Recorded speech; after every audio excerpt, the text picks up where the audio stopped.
अस्सलाम वालेकुम, कैसे हैं आप सब।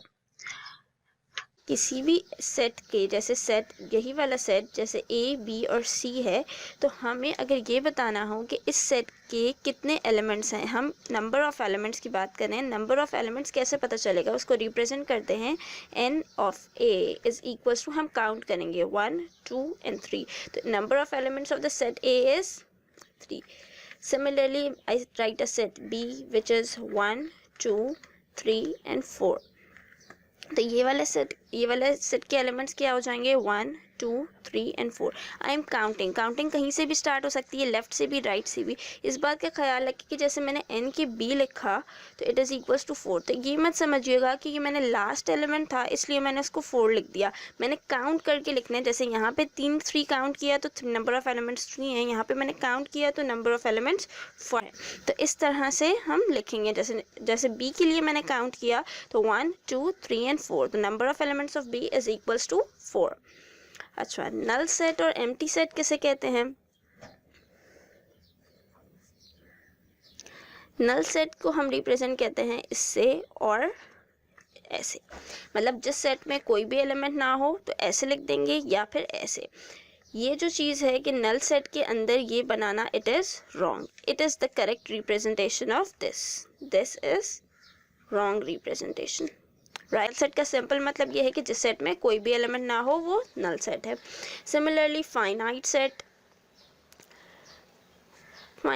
के नाम से ही पता चल रहा है कि जैसे जिसके अंदर फाइनाइट नंबर ऑफ़ एलिमेंट्स हो, जिसके एलिमेंट्स हम काउंट कर सकते हो, अनलिमिटेड ना हो. जैसे मैंने सेट बनाया था ए बी सी, हम काउंट कर सकते हैं इसके 1 2 3 एलिमेंट्स हैं, तो it is a finite set. Similarly मैं बनाऊँ 1 to 10 के एलिमेंट्स का बनाऊँ, मैं क्या काउंट कर सकती हूँ कि 1 से 10 तक मैं काउंट कर सकती हूँ कि इसके अंदर 10 एलिमेंट्स हैं, जिसके हम नंबर ऑफ़ एलिमेंट्स बता सकती हूँ, वो फाइनाइट सेट है. और infinite set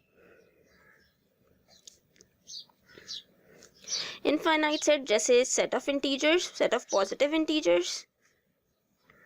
this is a set of positive integers. इसकी कोई लिमिट नहीं है.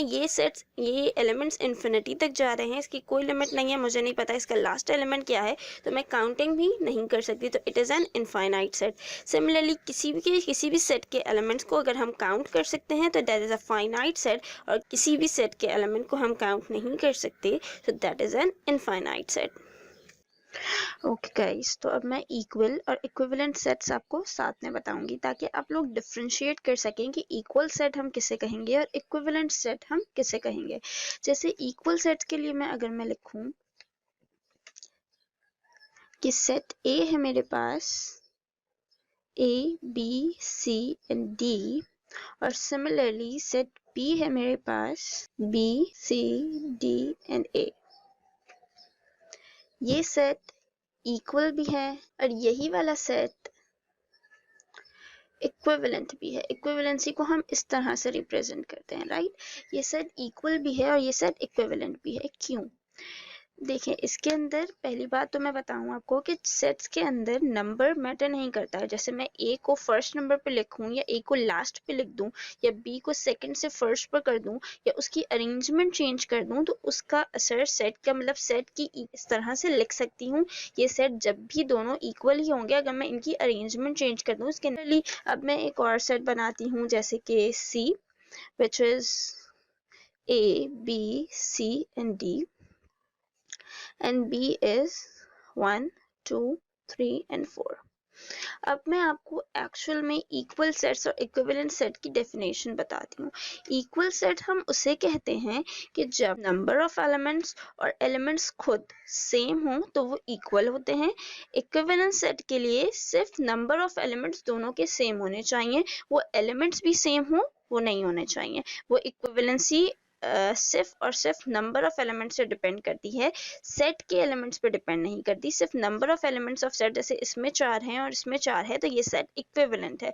लेकिन इक्वल सेट्स के लिए नंबर ऑफ एलिमेंट्स भी और सेट के अंदर जो एलिमेंट्स हैं इंडिविजुअल वो भी सेम होने चाहिए, तभी हम इक्वल सेट कहेंगे. जैसे कि हम यहाँ पर देख सकते हैं कि एक सेट है हमारे पास A B C D and एक सेट है 1 2 3 4. इसके नंबर ऑफ एलिमेंट्स तो सेम है, मतलब ये वाला सेट इक्विवेलेंट, तो ये दो सेट्स आपस में इक्विवेलेंट तो हैं बट ये दो सेट्स इक्वल नहीं है, क्योंकि एक सेट में हमारे पास एलिमेंट्स हैं a B C and D और एक सेट में हमारे पास एलिमेंट्स हैं 1 2 3 4। इसमें भी ए बी सी डी ही होते या इसमें भी 1 2 3 4 ही होते, तभी हम लिखते कि C इज इक्वल्स टू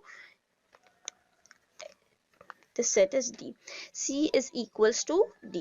तो यहाँ पर हम देख सकते हैं C is not equals to D, क्योंकि इनके number of elements तो same है लेकिन इनके elements आपस में same नहीं है, इसलिए हम इसको equal नहीं ले सकते। I hope आपको समझ आ गया होगा कि equal sets and equivalent set में किस चीज़ का difference है, किस चीज़ पर हम equal बोलते हैं, किसको हम equivalent बोलते हैं।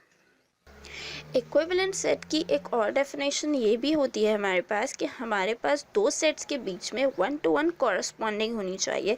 इसका 1 to 1 कॉरस्पॉन्डेंस का क्या मतलब है कि इसके एक एलिमेंट के लिए दूसरे सेट में भी कोई एक एलिमेंट मौजूद होना चाहिए, सिमिलरली दूसरे एलिमेंट के लिए कोई दूसरा एलिमेंट, तीसरे के लिए कोई तीसरा एंड फोर्थ के लिए कोई फोर्थ। रिपीट नहीं हो सकते, ना ही चेंज हो सकते हैं, मतलब एक के लिए दो एलिमेंट्स भी नहीं हो सकते, एलिमेंट के लिए हमारे पास दूसरे सेट में एक ही एलिमेंट होना चाहिए।